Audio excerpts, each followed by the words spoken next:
अपने देश में इतनी विविधता है कि हर राज्य की पॉलिटिक्स बिल्कुल अलग है।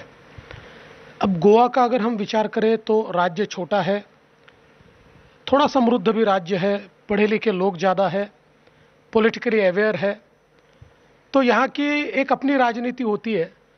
वैसे अगर गोवा के लोग मुझे माफ़ करें तो मैं ये कहना चाहूँगा, वैसे तो राजनीति में कॉम्पिटिटिवनेस हर जगह है, पर गोवा में कुछ ज़्यादा ही नज़र आता है और कोई रुकना नहीं चाहता है राजनीति में।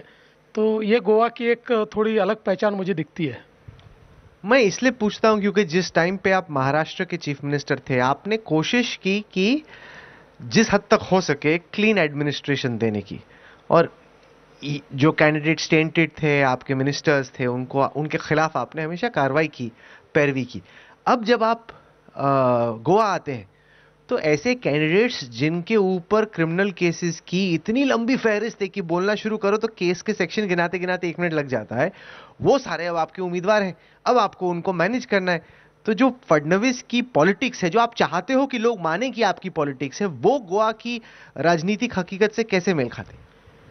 देखिए, मैं कोई गोवा की राजनीति बदलने के लिए तो आया नहीं हूँ और न मेरी उतनी क्षमता है कि मैं 15 दिन में या 1 महीने में आकर गोवा की राजनीति बदल दूँ।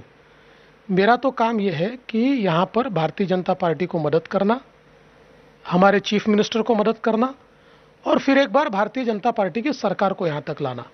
लेकिन एक बात ज़रूर है, देखिए गोवा में कुछ लीगसी इश्यूज भी बहुत बड़े पैमाने पर है।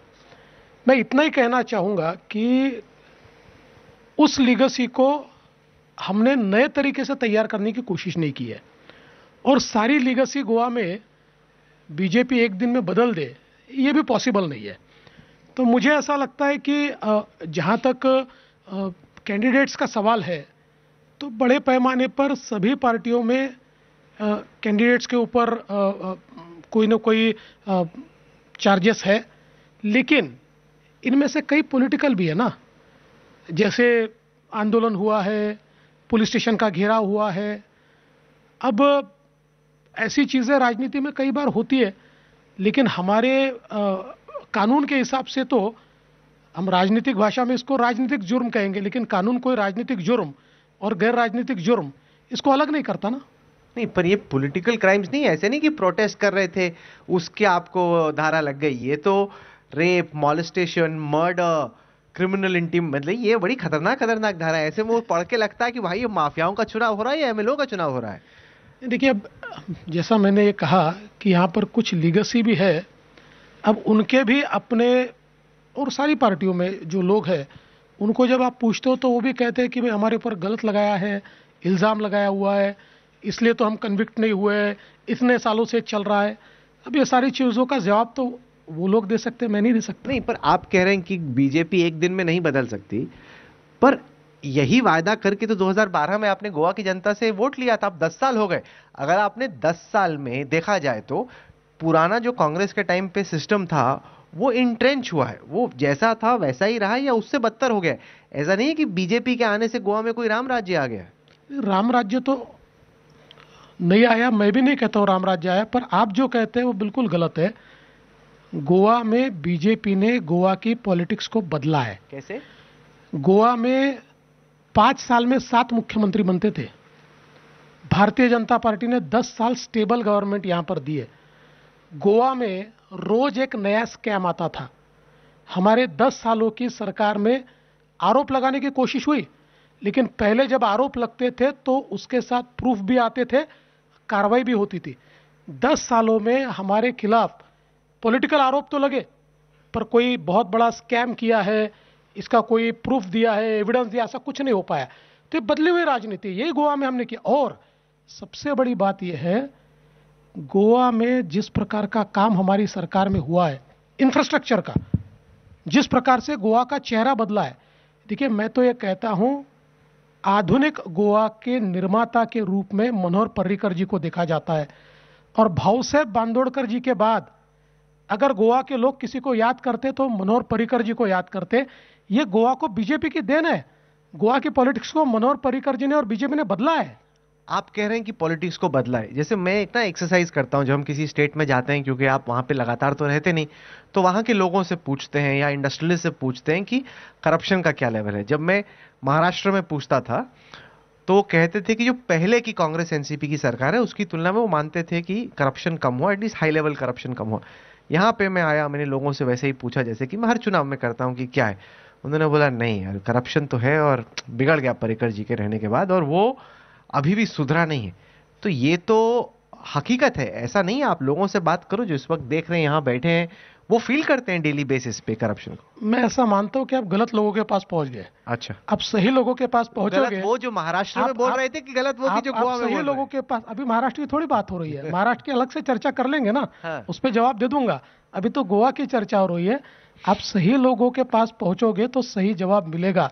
और गोवा के आदमी को दिल से पूछोगे तो वो ये बोलेगा कि जो कांग्रेस की सरकार गोवा ने देखी, उससे कई गुना अच्छी सरकार बीजेपी ने गोवा को दी। आपने मनोहर पर्रिकर जी की बात की। पर्रिकर जी का एक कद था गोवा की पॉलिटिक्स में। डिफेंस मिनिस्टर बनने के बाद उन्होंने नेशनल स्टेज पे अपना कद बनाया। कहीं ना कहीं बीजेपी उनकी कमी को अब तक पूरा नहीं कर पाई है, क्योंकि जिस तरह की उनकी शख्सियत थी, जिस तरह का उनका आउटरीच था, जिस तरह से वो लोगों से मिलते थे, एकदम एक आम आदमी टाइप का उनका अप्रोच था, क्या आप मानते हैं कि वो बहुत बड़ी कमी है जो अभी भी खल रही है गोवा? देखिए, वो कमी तो हमको हमेशा खलेगी। इसका कारण क्या है कि मनोहर पर्रिकर जी जैसा व्यक्ति ये एक आध ही तैयार होता है। मतलब उनके जैसे कोई बहुत व्यक्ति तैयार नहीं हो सकते। पर मैं ऐसा मानता हूं कि धीरे धीरे उस कमी को अलग प्रकार से भरने का प्रयास हम लोग कर रहे हैं। अभी हमारे जो मुख्यमंत्री प्रमोद सावंत है, अप्रोचेबल है, यंग है, डायनामिक है, हंस के लोगों से बात करते हैं, मिलते हैं, पंचायत तक जाते हैं। तो जो लीगेसी एक हमको पर्रिकर जी ने दी है, उसको हम कैरी फॉरवर्ड कर रहे हैं। लेकिन पर्रिकर जी का व्यक्तिमत्व इतना बड़ा था कि उसको एक दिन में कोई नहीं भर सकता। उसके लिए समय लगेगा और धीरे धीरे हमारी वैसी ही लीडरशिप तैयार होगी। देखिए, मैं एक बात और कहना चाहता हूँ कि कभी कभी हम डिपेंडेंट भी हो जाते। इतने सालों से बीजेपी को पर्रिकर जी है, इस प्रकार की एक हमारी मानसिकता थी कि गोवा है तो पर्रिकर जी है। अब अचानक हमारे बीच से निकल गए तो उस वॉइड को तुरंत नहीं भरा जा सकता। लेकिन मुझे इस बात का विश्वास है कि जिस प्रकार से प्रमोद सावंत काम कर रहे हैं, वो निश्चित रूप से उनके कदमों पर ही चल रहे हैं। एक बड़ा सवाल ये उठा कि अगर बीजेपी वाकई में पर्रिकर जी को इतना मानती है, तो उनके बेटे जब पंजिम से टिकट मांगते हैं तो बीजेपी एक ऐसे शख्स को टिकट देती है जिसकी बाहुबली, दबंग वहां पे इमेज है, जिसके ऊपर केसेस की लंबी फहरिस्त है, बजाय इसके जो कि उनका बेटा जिसकी एक क्लीन ही इमेज है, उनके ऊपर कोई इस तरह के केस नहीं है। आपने अपने परिवार वाले को टिकट नहीं दी, कांग्रेस से इंपोर्ट किए हुए कैंडिडेट को परिवार वाले से ऊपर माना। आप जिनकी बात कर रहे हैं उनको किसने लाया? 2017 में उनको डीडीए चेयरमैन बनाया मनोहर पर्रिकर जी ने। उसके बाद जिस समय वो हमारी पार्टी में आए, 3 साल हमने सरकार चलाई उनको साथ में रखकर, तब किसी ने ऑब्जेक्शन नहीं लिया, तब ये बात नहीं कही गई। और आज 3 साल बाद जब चुनाव लड़ने की बात आई तो हमने उत्पल पर्रिकर को टिकट नकारा नहीं। हमने उत्पल को इतना ही कहा कि अभी वहां से वो चुनकर आए हैं तो आपको हम दूसरी सीट देते हैं। 2 सीट हमने ऑफर की, जिसमें से 1 सीट ये बीजेपी लगातार जीतती है। और हमने उनको ये कहा आप यहां से जीत कर आइए, हम आज ही आपको ये प्रॉमिस करते हैं कि 5 साल बाद आप पंजिम से लड़िए, आपको पंजिम से हम 5 साल बाद सीट देंगे। अब मुझे लगता है कि जब पार्टी इस प्रकार की बात करती है तो उसको मानना चाहिए था। अगर मनोहर भाई होते तो पक्का मानते।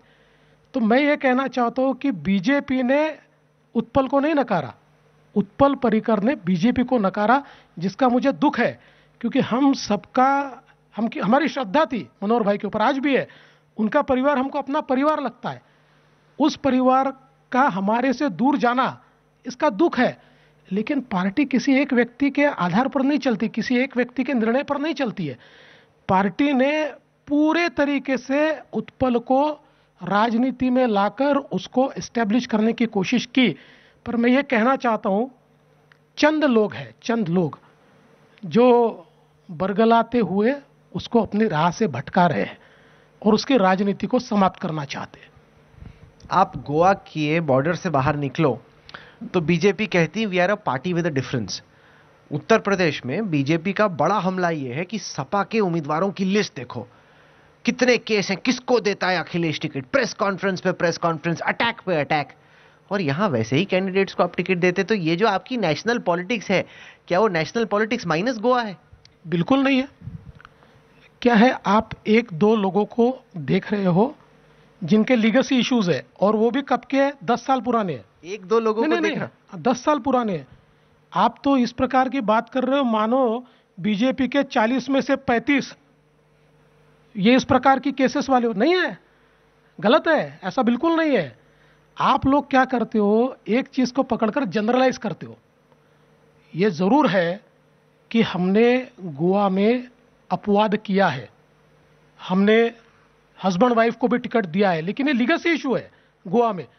अगर ऐसा नहीं होता, तो बदलने की बात करते हैं ना मोदी जी की, नया इंडिया बनाएंगे। हाँ, लेगेसी इशू का हवाला देके कौन सा नया इंडिया बनाओगे? आप समझ लीजिए, वो चुनकर आए थे, नया ने तैयार किया। हमारे श्रीपाद भाऊ नाइक जो हमारे नेता है, मनोहर भाई के बाद बड़े नेता हमारे श्रीपाद भाऊ नाइक है, उनका बेटा ये जिला पंचायत का सदस्य था, चुनकर आ सकता था, उसने टिकट मांगी, लेकिन बीजेपी ने उनको टिकट नहीं दी और ये बताया कि हम अब नई लीगेसी तैयार नहीं करेंगे, इस प्रकार से परिवारवाद नहीं चलेगा।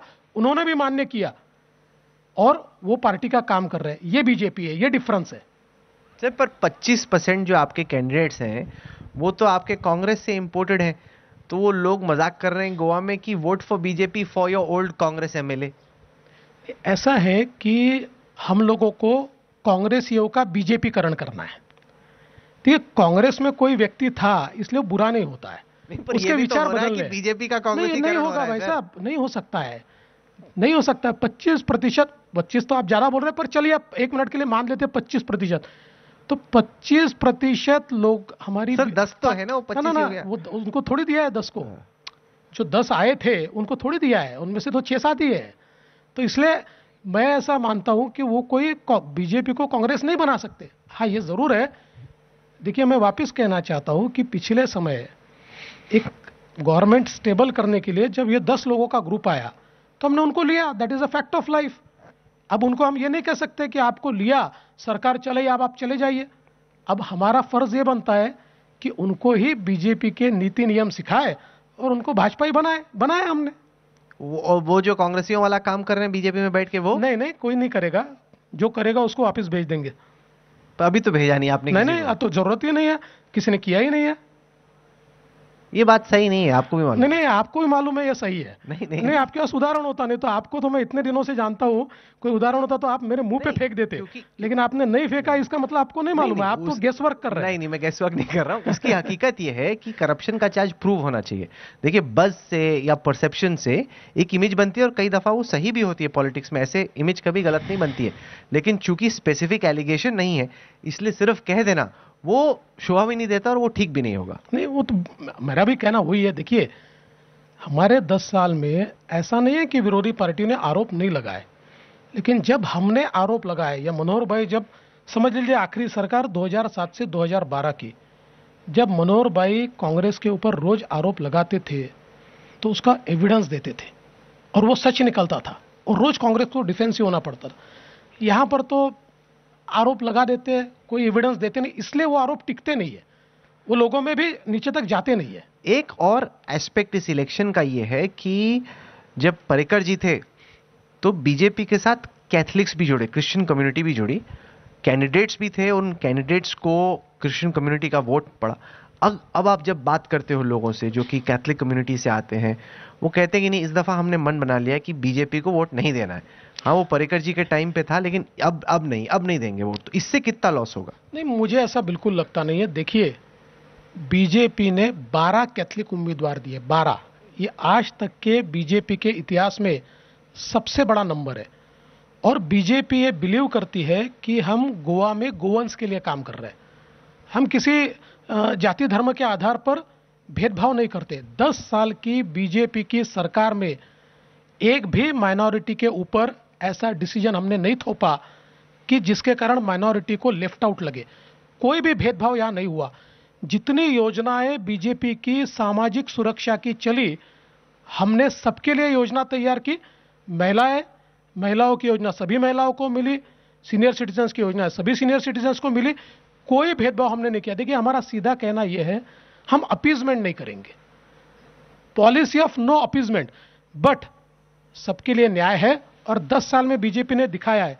इसलिए ये जो सारी पार्टियां, कांग्रेस है, तृणमूल है, आप है, ये कैथलिक्स के वोट या माइनॉरिटी के वोट के शेयर के लिए जो झगड़ा कर रही है, और इनको लगता है कि हम सब मिलकर बीजेपी को कॉर्नर करेंगे और माइनॉरिटी का कोई उनको वोट नहीं करेगा। आप देख लीजिए, मेजॉरिटी तो वोट करेगी ही करेगी, हिंदू तो करेंगे ही करेंगे, लेकिन माइनॉरिटी भी बीजेपी को वोट करेगी।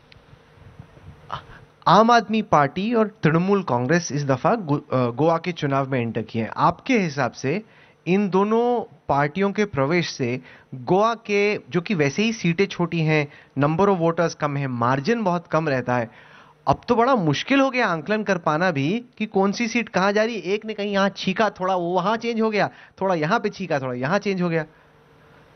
आप किसको ज्यादा खतरा मानते हैं, आपको कि टीएमसी को? नहीं, हम दोनों को खतरा नहीं मानते, क्योंकि इनसे बीजेपी को कोई खतरा नहीं है, इनसे गोवा को खतरा है। ये गोवा के लिए खतरनाक है। क्यों खतरनाक है? जिस प्रकार से टीएमसी यहां आई, जिस एग्रेशन के साथ आई, ये गोवा को पसंद नहीं है। गोवा एग्रेसिव स्टेट नहीं है। यहां पर लोग शांति के साथ जीना चाहते हैं, शांत लोग हैं, अच्छे लोग हैं। ये एग्रेशन से उनके आने के बाद वो ऊपर गए और नीचे आए। और यहां पर तो विशेष रूप से बंगाल के चुनाव के बाद जिस प्रकार की हिंसा हुई और जिस प्रकार से हिंदुओं को वहां टारगेट किया गया और ममता दीदी देखती रही, इसका एक बहुत असर यहां पर है।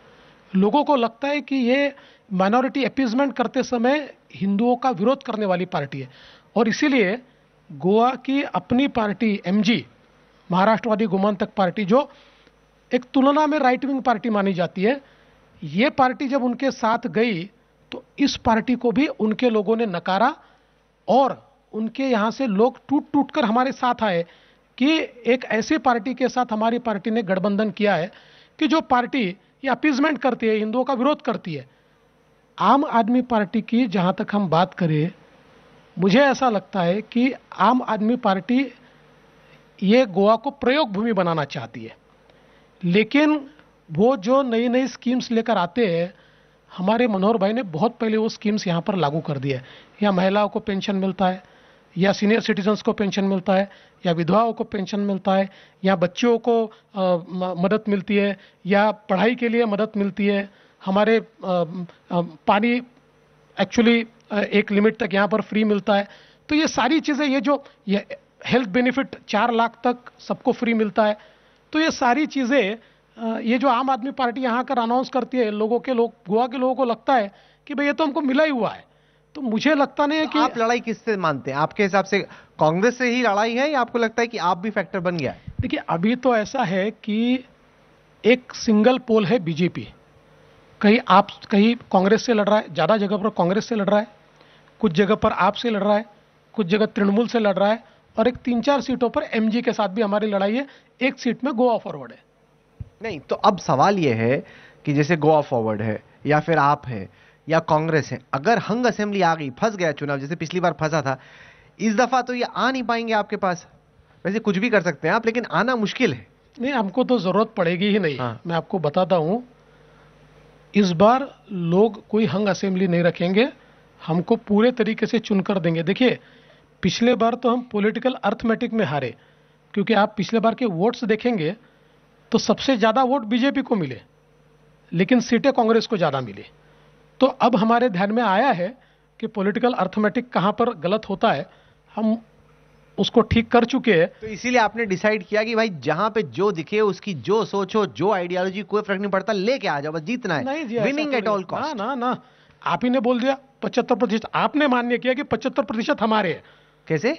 आपने कहा ना 25% बाहर से आए हैं, तो इसका मतलब 75। 25 तो कांग्रेस है। नहीं नहीं, और कहाँ से आने वाले? ठीक है। तो 75% हमारे, ये तो आपने मान्य किया है।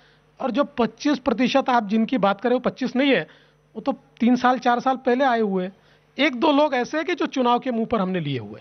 नहीं, और ऐसे भी तो हैं जो आपको छोड़ छोड़ के चले गए, और जब उनसे पूछा गया, खासतौर से जो क्रिश्चियन कम्युनिटी से थे, उन्होंने कहा कि नहीं, वहां में घुटन हो रही थी, हम वहां पे सेफ फील नहीं कर रहे थे। बीजेपी क्रिश्चियंस के लिए सेफ पार्टी नहीं है। देखिए, एक हमारे मंत्री है माइकल लोबो, जो हमारे से टूटकर चले गए। आखिरी दिन तक मिनिस्टर रहे, आखिरी दिन तक। जिस दिन नोटिफिकेशन निकला उसके दूसरे दिन उन्होंने इस्तीफा दिया। तो मंत्री रहते हुए घुटन नहीं हो रही थी, बड़ा मजा आ रहा था मंत्री बनकर। और जैसे ही ध्यान में आया कि एंटी इनकम्बेंसी काफी है और कांग्रेस वहां जीत सकती है, तो तुरंत कांग्रेस में चले गए। और हमसे मांग की थी, मुझे भी दीजिए, हमारी मेरी वाइफ को भी दीजिए। हमने कहा हम नई लीगेसी तैयार नहीं कर सकते, दोनों को नहीं दे सकते। कांग्रेस ने कहा दोनों को देंगे, तो चले गए। तो ये जो घुटन वाली बात है ना, ये कोई घुटन उटन नहीं है जी। जब तक सत्ता भोग सकते थे, आखिरी मिनट तक सत्ता भोगी, और फिर ये बड़ी बड़ी बातें घुटन की करते हैं। ये कोई घुटन उटन नहीं है, ये पॉलिटिकल अपॉर्चुनिज्म है। आपको मौका लग रहा है थोड़ा सा समुद्र किनारे बीच में, या सिर्फ काम से ही फोकस अभी चल रहा है? अभी तक तो पूरा काम पे ही फोकस है, लेकिन अब हम भी तो मुंबई वाले हैं ना, मतलब वैसे तो महाराष्ट्र वाले हैं, मैं नागपुर का हूँ लेकिन मुंबई में रहता हूँ। तो समंदर हमारे लिए नया नहीं है, लेकिन यहाँ का समंदर बहुत सुंदर है। और मुझे ऐसा लगता है कि गोवा एक बहुत अच्छी जगह है। मतलब समझ लीजिए, आप हॉलीडेइंग भी नहीं कर रहे हैं, तब भी आपको एक सुकून है यहाँ पर। अच्छी जगह है, लेकिन पॉलिटिक्स इसकी बहुत खराब है। ऐसी रहेगी या आपकी कोई प्लान है लॉन्ग टर्म पर्सपेक्टिव में इसकी पॉलिटिक्स को क्लीन नहीं, करने? बिल्कुल ये क्लीन अप होगा, ये सुधरेगा, यहाँ की पॉलिटिक्स बदलेगी और हम बदलेंगे। चलिए, आप जुड़े हमारे साथ देवेंद्र फडणवीस जी, बहुत बहुत शुक्रिया Thank इसके you. लिए, and we wish you all the best for the elections. Big election, big challenge for you also. Yeah sure. Big challenge. अगर आप जीते तो लोग बोलेंगे कि जिता दिया, फंस गई तो फिर देखिए, यहाँ वहां से लाने पड़ेंगे ना, आपको। हमारा तो सीधा हिसाब है, जीतेंगे तो यहाँ की बीजेपी के कारण, हारेंगे तो हमारी कमियों के कारण। चलिए, आप जुड़े हमारे साथ, बहुत बहुत शुक्रिया। Thank you so much. Thank you.